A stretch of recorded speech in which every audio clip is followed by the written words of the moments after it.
Genesis chapter 22, we're going to pick up where we left off last week. Genesis chapter 22.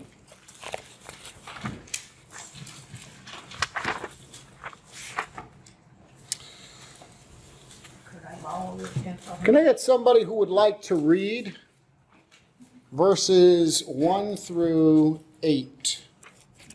Who wants to read verses 1 through 8? I will. Very good, thank you. Now, it came to pass after these things that God tested Abraham and said to him, Abraham, and he said, Here I am. Thank you, honey. Then the Lord said, Take now your son, your only son, Isaac, whom you love, and go to the land of Moriah, and offer him there as a burnt offering on one of the mountains of which I shall tell you. So Abraham rose early in the morning, saddled his donkey, and took 2 of his young men with him, and Isaac his son. And he split the wood for the burnt offering, and arose and went to the place of which God had told him. Then on the 3rd day Abraham lifted his eyes and saw the place afar off. And Abraham said to his young men, Stay here with the donkey and lad, and I will go yonder and worship, and we will come back to you.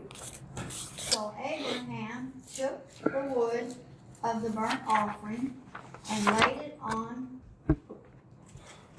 it on Isaac his son, and he took the fire in his hand and knife, and the 2 of them went together. But Isaac spoke to Abraham his father and said, My father. And he said, Here I am, my son. Then he said, Look, the fire and the wood, but where is the lamb for a burnt offering? And Abraham said, My son, God will provide for himself the lamb for a burnt offering. So the 2 of them went together. All right, thank you. All right, so God comes to Abraham. How much time has passed between the last events with Isaac being weaned and then that period of time with Abimelech? They have that little covenant. How much time, or approximately how much time has passed between the last chapter and this one? 16 to 25 years? Yeah, long time. He's weaned. Isaac is weaned somewhere around 3-4 years old, something like that. The text says in the last chapter on 22, it says, at that time, which is at that similar time of period when Ishmael was cast out. Abimelech makes this covenant with Abraham. And so it's been a long period of time. The reason I bring it up is because sometimes we read through the text and the Bible doesn't tell us a chronology a lot of times, right? It just says this happened next or something like that. But there's been a long period of time. Keep that in mind. There's been a very long period of time. Isaac is, we said, somewhere around 16 to 25 years old. So there's a large expanse between 3 or 4 years old and when we meet him now. Okay? We don't know what happened during all that period of time, but a long period of time has elapsed. Okay? Keep that in mind. Keep that in mind. So God comes to Abraham and he says what? What does he want Abraham to do? Sacrifice his son. He wants him to sacrifice his son. Wants him to take his son Laughter, the son that gives him laughter, that gives him joy, right? Isaac means laughter.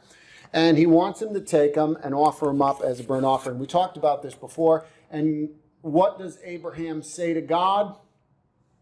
Yes. Say anything. He doesn't say anything. He just does. He just does. Yeah. Why do you think that it seems to be easy for Abraham to accept this, opposed to all of the trials and tribulations he went through waiting to have a son? Because of what God is doing with him. He's Right. growing in his faith. His faith. Yeah. He's growing in his faith.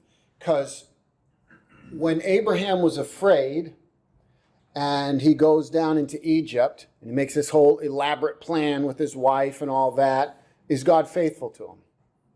Absolutely, right? In fact, he comes out a richer man, doesn't he? He plunders Egypt, even though he was lying and deceitful. He goes to Abimelech, does the very same thing. What happens there? He's blessed, right? God takes care of him. He's blessed. And then, of course, God had promised him, it was 25 years, but God had promised him, you're going to have a son, and he has a son. And again, remember, there's been a very long period of time. We don't know what's going on, but what we do know is God is working with him, and Abraham's faith is continuing to grow. So it's been at least, 14, 13 years, something like that. It's been a very long period of time, could be even more than that. And so it's easier for him now because he's traveled the journey with God. Is it easier today for us to trust God, trust and obey than it was when we first believed? Depends on the trials and tribulations in your life and how you got through them. But have we grown? That's the point. Yes. That's the point. Is it easier for us to trust God now versus when we first believed?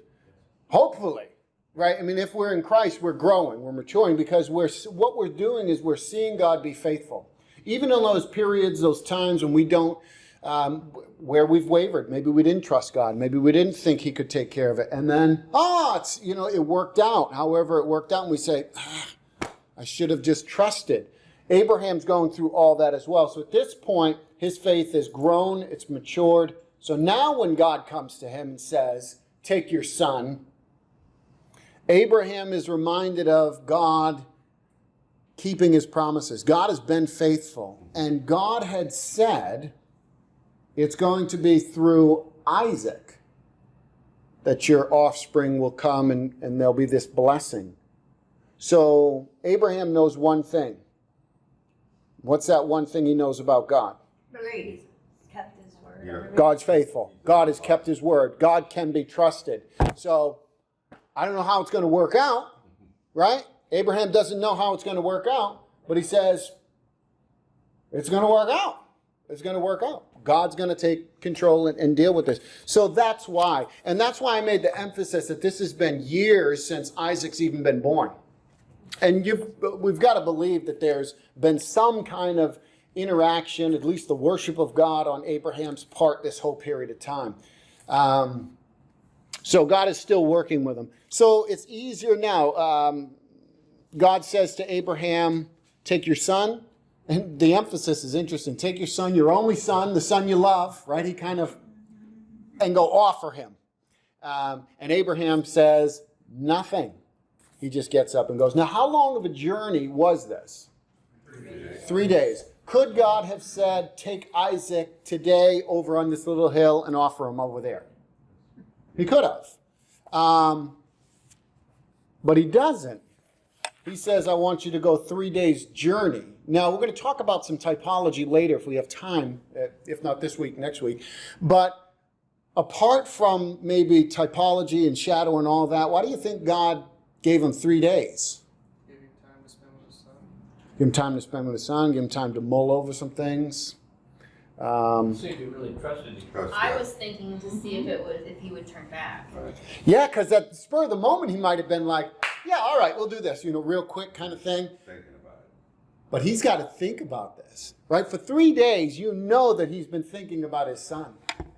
He's been interacting with them. I don't know if they're talking. I'm assuming they're talking. We don't get the details, but I mean, if it was me and I'm traveling 3 days with my son who's about to bite the dust, right? We think that's what's going to happen. He's going to be killed. And I don't know. God's going to do something, but what, I don't know. But this is difficult. We talked about that, right? This would be very hard for us to do. And I don't think this was a breeze for Abraham. I think this was still, had to be a challenge for him, but he is resting on the fact that God is faithful. He's going to go through it. So it takes 3 days to go.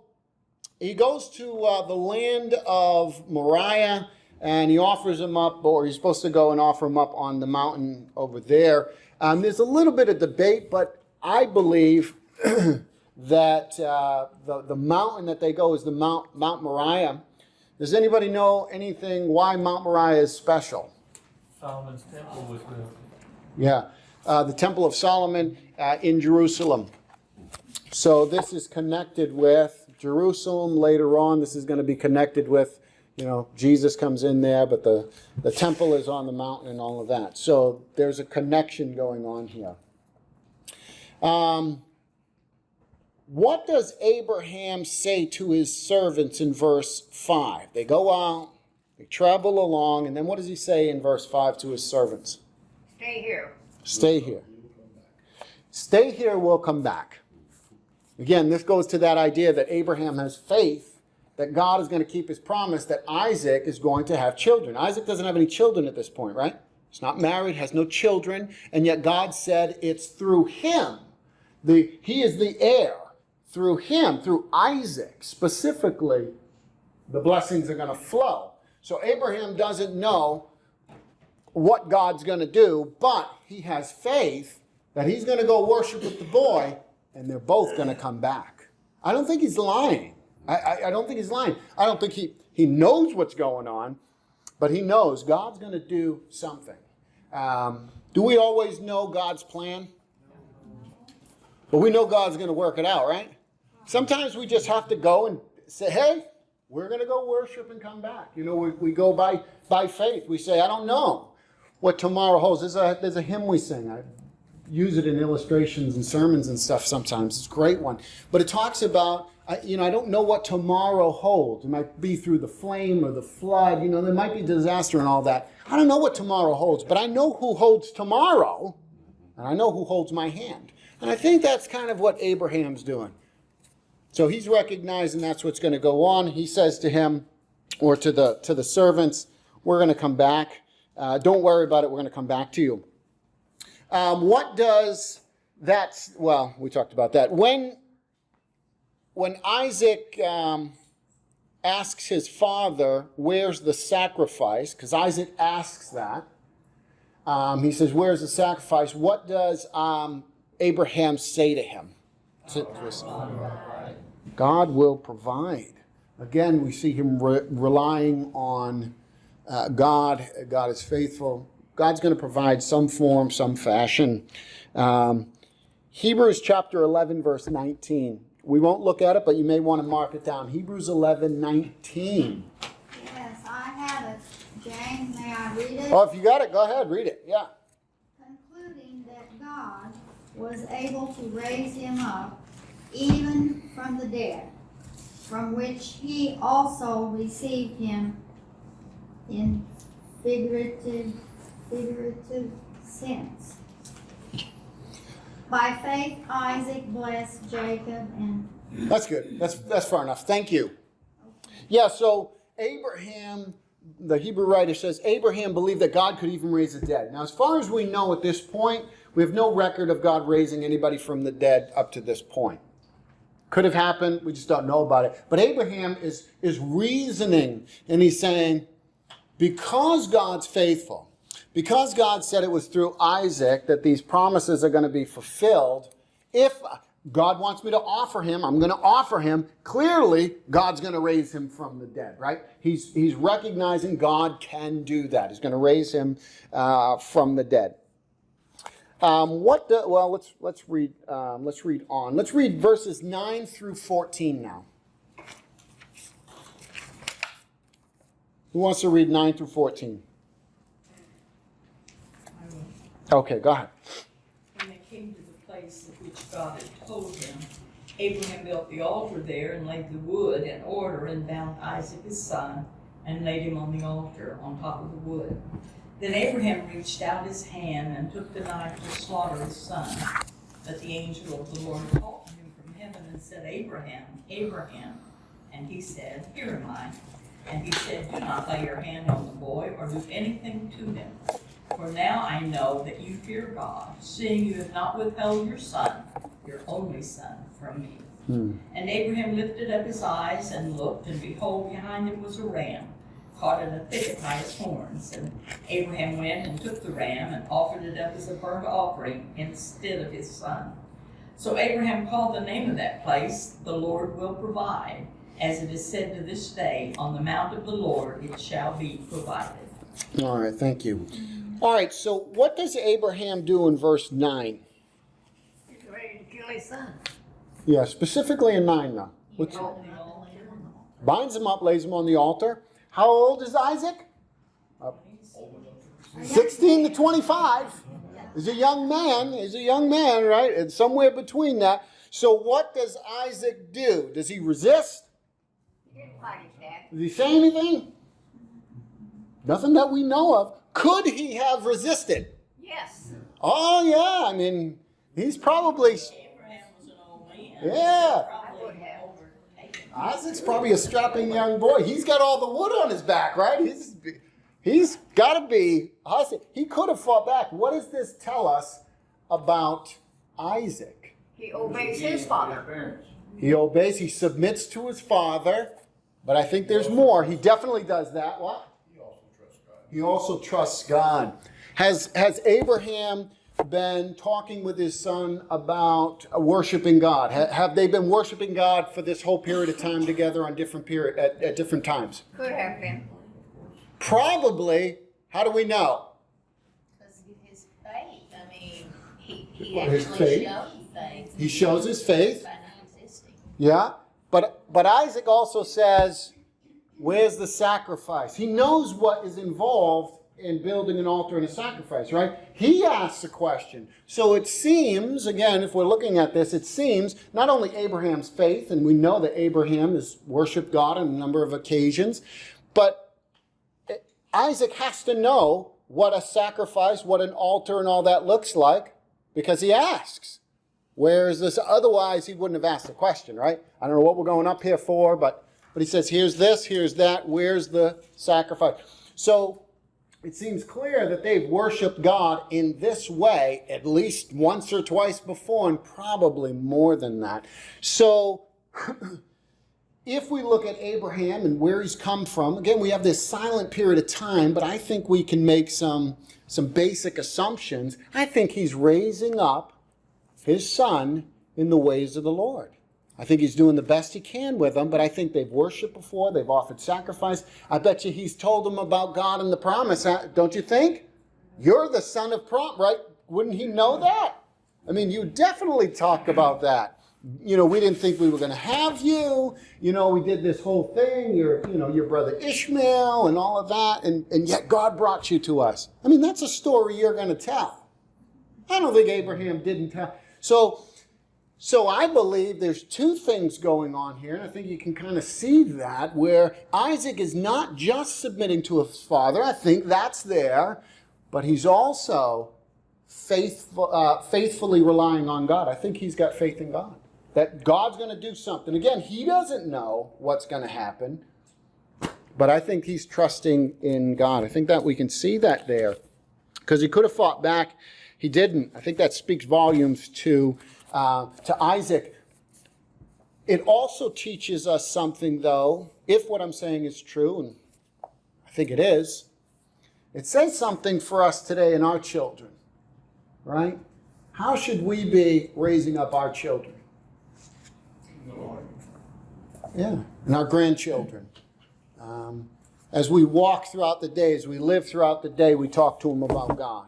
We talk to them about maybe the challenges, depending on their age and whatever challenges we've faced in our life, but that they can see that our life is not just words, but God has taken us through a lot of different experiences. And while we can't, our children and grandchildren are not going to be Christians by birth, or anything, or osmosis or something like that. But there's something that we can do. We can raise them up, but we can also tell them our experiences, walk with them through life. Listen, we had struggles, but you know, God took us through it. God was faithful. Whatever that happens to be, but I think we can learn a lesson from that. And it's not just, I think, for the parents, but it's also for the grandparents. Grandparents have a lot of wisdom. They've walked with God for a long time, right? You who are older, wiser, you've seen God working much more than even your children. So you can even talk to your children as well as your grandchildren. And I think that's something we can learn from this as well, that they might grow, that they might embrace Christ clearly and have their own faith, but we would raise them up in those ways. Deuteronomy 6 is a good chapter on that. Yeah. Very good on Yeah. while you're in the way and That's right. while you're driving in the car, while you're together. Absolutely. And Jesus did that. He models that when he teaches the disciples. Where does he do it? Does he do it from a pulpit? Sometimes, right? Sometimes in the synagogue, but a lot of times he's, what's that? Wherever he is with them. Yeah, wherever he is. He's right? And sometimes we can get stuck in that thought where it's just at the church building or at a Bible study or something like that where we talk about our faith. But no, it's during life, whenever things are happening. Those are the best times to talk about it. Talk with your children when they do wrong. And we say, let's pray to God about it or whatever. There's a lot of those opportunities, but let's make sure that it's lived life, right? Those are the best times, as you talked about Deuteronomy, and I think Jesus kind of exemplifies that model. Why does he refer to him as his only son when his small was also a son? Why do you think? Because he was the only son of promise. Did you say Yeah, he was the only son of promise. I think that's why. It was the son that God had always intended, and it was through Sarah. That was the way it was meant to be. They took their own route, but in God's eyes, this is his only son. And in a very real way, Ishmael's gone, right? I mean, who knows what kind of interaction he may have had with him, but Isaac's kind of in there. But it has to do with the son of promise. Hebrews will talk about that as well. I read it as this is your only son, Isaac. You don't have any other like that. That Isaac was the special one. That it's not that it's his only biological son, but that the only son Isaac that you have. You don't have other sons like Isaac. Does that make? Do you understand what I'm saying? That this is my only daughter, Madeline. She's not my only daughter, but she's my only Madeline. Does that? No. Does that make sense? Nobody. I think it makes sense, but I'm not sure that that's what he's saying. Like, this is your only son, Isaac. Yeah, you have Ishmael too, but Isaac is the special one. That this is the only one like him. I think God is saying this is the only. In some ways, this is the only son I'm recognizing. This was meant to be your only son. Of course, this is the son of promise. Ishmael got blessings. In this Kind of day, we because would of, say but- that child's illegitimate. Well, the other one wasn't of God because they did it. You're right. It wasn't the way God wanted. They kind of did a roundabout thing. Isaac was the So, by God. right. So Isaac is that special son. He is special. That's true. But I'm not sure if it's read the way you're reading it. At the end of the day, I'm not sure if it makes too much difference either way. God is saying this really is your only son. It's your only son by Sarah. It's the only son of promise. This is the one who. And the other one, I Your don't ears. think he had a problem with sacrificing, or He may not have. He may not have. Yeah, Ishmael. Oh, you want Ishmael? Yeah, that could be. That could be. Did Abraham sacrifice his son? He was It's already hard. He did. What? He did in his Yeah. sins. He did. his Uh-huh. heart he did. He did. Uh-huh. He did. It was set. It was done. Thought, heart, and mind. It was done. The only thing was the last motion. Cut the throat, and that. I mean, he was in the process of it. His whole heart and mind. He was dedicated. His son was dead. In a very real way, Abraham offered up his son Isaac. Even though the physical act was stopped just at that moment, in Abraham's mind and in his heart, it was a done deal. And in God's mind, it was a done deal, wasn't it? Yeah, yeah. So God stops him there, but even though he didn't go through physically with it, he did offer his son. What does it tell us about Abraham? That he's willing to offer, that he does offer his son. Obedience. Trust, obedience. What will Abraham hold back? Nothing. Nothing. Absolutely nothing, right? Abraham is going to give up. In fact, this is his all, right? This is his all in all. Abraham is his everything. He gives him Sarah up. will never forgive him. Sarah may not ever forgive him. You've taken my sunshine away. But Abraham is not gonna hold anything back from God. What can we learn from this? We need to trust God. Do we sometimes hold on to things like, Father, I'll give you this part of my life, but this part's mine. I'll take this. I got this part. And sometimes. Sometimes we can even be, maybe early on in our Christian walk, hopefully not as we mature, but sometimes we can relapse where we think, oh, Father, I'll give you Sunday and Wednesday night, maybe Sunday night too. But the rest of the week's kind of mine. I do what I want with it. I'll give you only so much.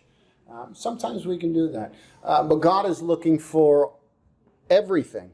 I brought this up on Sunday, not this week, but the week prior. When we give our contribution, it's meant to be a token of what? Our heart. It's meant to be a token of our whole lives. Of very similar to what Isaac is doing. What Abraham is doing. He's saying, you're having everything, all of me. And so on Sunday morning when we give, even if it's only 2 copper coins, right? The widow only had enough to give 2 copper coins. Wasn't a whole lot. Everything she had. We're meant to give God, all of us, our whole lives. And that can be a struggle. Sometimes we want to hold back. I think, hopefully, the longer we travel with God, the easier it is and the more we do give over to Him. And I think, again, that's what we see here with Abraham. He's traveled with God a whole long period of time. He's had his ups and downs, but at this point, we can see with the offering of his son, the only son, the son he loved, the son of promise, he's not going to hold anything back from God. God is his all in all, not Isaac. Can our children be our all in all? Can our children become idols? Yeah. Yeah, they can. Can our husbands or wives, our spouses become idols, become our all in all? Like, man, if they weren't around or something happened, then my world would collapse and crumble. And we might suffer, but we can build others up into our idols. Right? Your parents, too. Your parents, family members, anything like that can become an idol. So those are the things that are hardest things to be cautious of. They can become idols really, really quickly, really easily, and we not even recognize it. But nothing and no one should be above God for us. It's when you marry someone, it's not I'm putting you first. It's I'm putting God first. I'm putting Christ first, right? If I put Christ first, then everything else flows from there. I'm going to, right? As a husband, if I put Christ first, then when my wife acts up, and she never does, but just a hypothetical, right?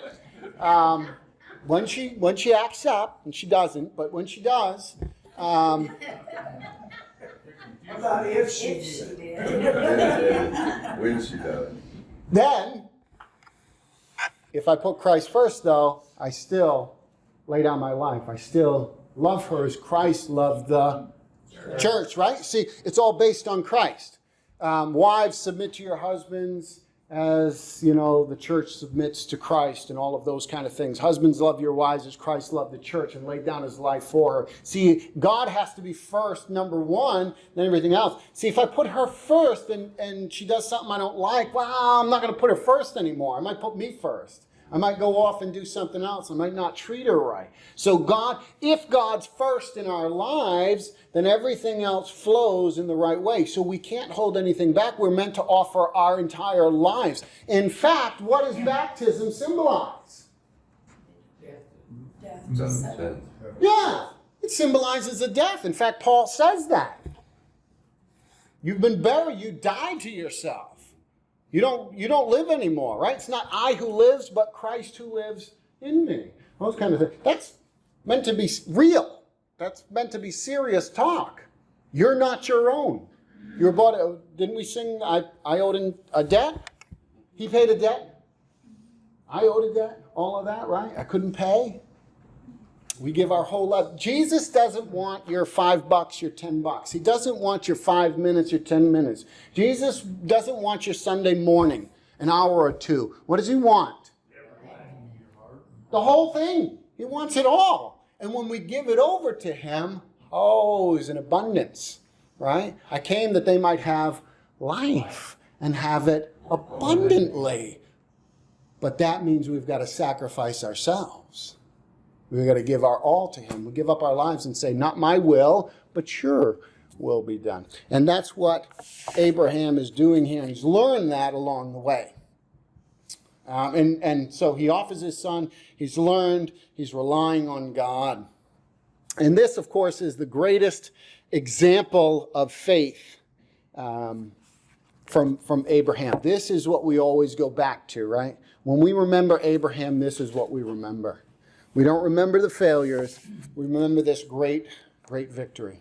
So God tells Abraham not to harm the boy, right? He gets there. He's at that very moment. He's already committed it. He says, don't harm the boy. And then what does Abraham see in verse 13? He sees the ram. The angel of the Lord spoke to him, says, Abraham, Abraham, don't. Just real quick, what does the doubling of the name mean? He's not trying, when he says Abraham, Abraham, it's not Abraham, Abraham, like he's trying to get his attention. Sometimes people have taught it that way. The repetition of the name is the way you would say something like, Abraham, my dear friend, Abraham. Jesus says on the day of judgment, many people are going to come and say to me, Lord, Lord, claiming to have an intimate personal relationship. So when the angel of the Lord comes to Abraham and says, Abraham, Abraham, he's not trying to wake him up or shake him up or get his attention. He's saying, Abraham, my dear friend, Abraham. It's meant to be an intimate relationship concept that's going on there. So he does that. He sees the ram. And then what does Abraham do with the ram? Sacrifice. He recognized, what did Abraham say to Isaac on the way up when Isaac said, where's the sacrifice? What did Abraham say? God will provide. Did God provide? He did. Did Abraham have a clue as to how God was going to provide? Had no clue. But he recognized when he saw it, God was providing. Different from the son to the ram. That's right. But again, we go through life. We don't always know. We don't always see exactly what's going to happen. I don't think Abraham knew there was going to be a ram caught in bushes and all that, but he said, God is going to provide, and God did provide. We go through the same things as well. And he offers up that sacrifice, and we're going to close with this. Here we have an example of substitution. You're going to see this throughout the scriptures, especially in the Levitical sacrificial system. You're going to find that there's an innocent animal that is offered in place of sinners in the Levitical sacrificial system. And it's going to be killed. And then, of course, that brings us to the Lamb of God. Later on, the innocent Lamb of God takes away the sins of the world who's offered. So there's this, what's called substitutionary atonement. There's forgiveness because of a different one taking one's place. So the ram takes the place of Isaac and is offered to God. But again, Isaac has been offered to God, Abraham has given his all to God, and then there's a very similar thing that happens with us. We should have been deserving of punishment. We were deserving of separation from God for eternity and death and all of that. And Jesus takes our place, and we have died to ourselves and live for him. All right. Anybody got the last thought before we close in prayer?